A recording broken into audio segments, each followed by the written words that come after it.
P V അൻവറിൻ്റെ വെളിപ്പെടുത്തലോടെ കേരള പോലീസിലെ പുഴുക്കുത്തുകളെക്കുറിച്ച് ജനങ്ങൾക്ക് ബോധം വന്നിരിക്കുകയാണ്.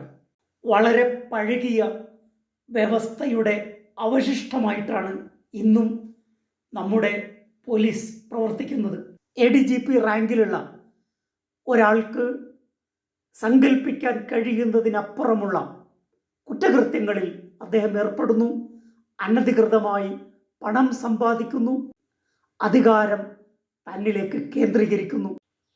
അനധികൃതമായ പണസമ്പാദനത്തിലൂടെയല്ലാതെ ഇത്തരം ഒരു വലിയ ആസ്തി ഒരു ADGP റാങ്കിലുള്ള ഉദ്യോഗസ്ഥന് ഉണ്ടാവുക അസ്വാഭാവികമാണ്.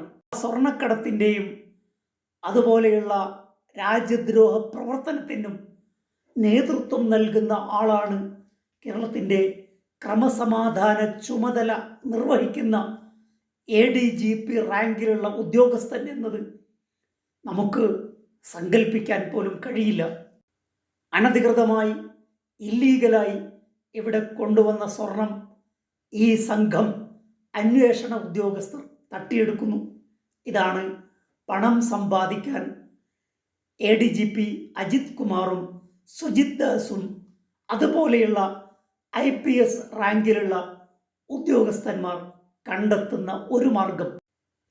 കടുത്ത രാജ്യദ്രോഹ പ്രവർത്തനത്തിന് കേരളത്തിലെ ക്രമസമാധാനത്തിൻ്റെ ചുമതലയുള്ള ADGP കാർമ്മികത്വം വഹിക്കുന്നു, SP കാർമ്മികത്വം വഹിക്കുന്നു എന്നത് ഞെട്ടിപ്പിക്കുന്ന കാര്യമാണ്. രണ്ടാമത് SP സുജിത് ദാസിൻ്റെ കീഴിൽ രൂപീകരിക്കപ്പെട്ട ഡാൻസഫ് ആണ്. ഡാൻസഫ് ചെയ്യുന്നത് അവർക്ക് ഒരു മാസം ഇത്രയും കേസുകൾ, നർക്കോട്ടിക് കേസുകൾ പിടിക്കണം. ഇതാണ് സുജിത് ദാസിൻ്റെ ടാർഗറ്റ്. നിരവധി മയക്കുമരുന്ന് കേസുകൾ പിടിച്ചു എന്ന റെക്കോർഡ് ഉണ്ടാക്കണം. ഈ ബിസിനസ്സിൽ ഏർപ്പെട്ട ആളുകളെ സമീപിച്ച് ഞങ്ങൾക്ക് ഇന്ന് കേസ് വേണം എന്നാവശ്യപ്പെടുകയാണ്. വിൽപ്പന നടത്തുന്ന സംഘങ്ങൾ പലപ്പോഴും നിരപരാധികളായ ആളുകളെ വിളിച്ചു വരുത്തുകയും അവരുടെ വണ്ടിയിൽ സമർത്ഥമായി ഇത്തരം മയക്കുമരുന്നുകൾ നിക്ഷേപിക്കുകയും നാർക്കോട്ടിക് സെൽ അല്ലെങ്കിൽ ഡാൻസഫ് ഇവരെ വന്ന് പിടിക്കുകയും ക്രൂരമായി മർദ്ദിക്കുകയും കുറ്റം സമ്മതിപ്പിക്കുകയും അവരെ ക്രിമിനലുകളായി ലോകത്തിൻ്റെ മുമ്പിൽ അവതരിപ്പിക്കുകയും ചെയ്യുന്നു. ഈ ക്രൂരകൃത്യത്തിന് നേതൃത്വം നൽകിയ ആളാണ് സുജിത് ദാസ്.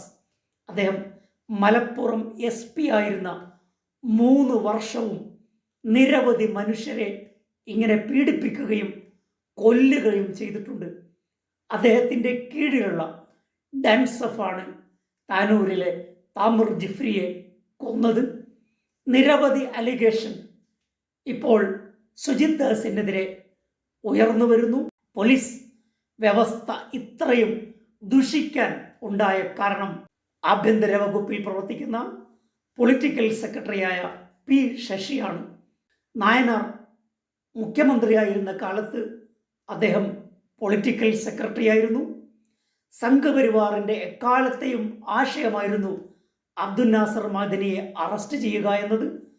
ആ ദൗത്യം ഭംഗിയായി കേരള പോലീസിനൊപ്പം നിർവഹിച്ച ഒരാളാണ് P ശശി.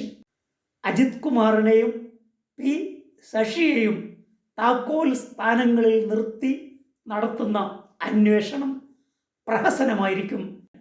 കേരള പോലീസ് സിസ്റ്റത്തെ അഴിച്ചു പണിയാൻ, പരിഷ്കരിക്കാൻ ഇടതുപക്ഷ സർക്കാരിന് സാധിച്ചിട്ടില്ല. പോലീസ് നയങ്ങളെയും പോലീസിൻ്റെ കുറ്റകൃത്യങ്ങളെയും മറച്ചു വെക്കാനും അവരെ സംരക്ഷിക്കാനുമാണ് എല്ലാ സർക്കാരുകളും തയ്യാറാവുക. പോലീസിൻ്റെ ദുഷിച്ച വ്യവസ്ഥയുടെ ആനുകൂല്യം പറ്റുന്നവരാണ് ഇവിടെയുള്ള ഇടത് വലതുപക്ഷ മുന്നണികൾ. BJPക്ക് അവരുടെ വർഗീയതക്ക് എപ്പോഴും കൂട്ടുനിൽക്കുന്ന ആളുകളാണ് കേരള പോലീസ് എന്ന കാര്യത്തിൽ സംശയമില്ല. മറ്റൊരു വിഷയവുമായി അടുത്ത എപ്പിസോഡിൽ. Thank you.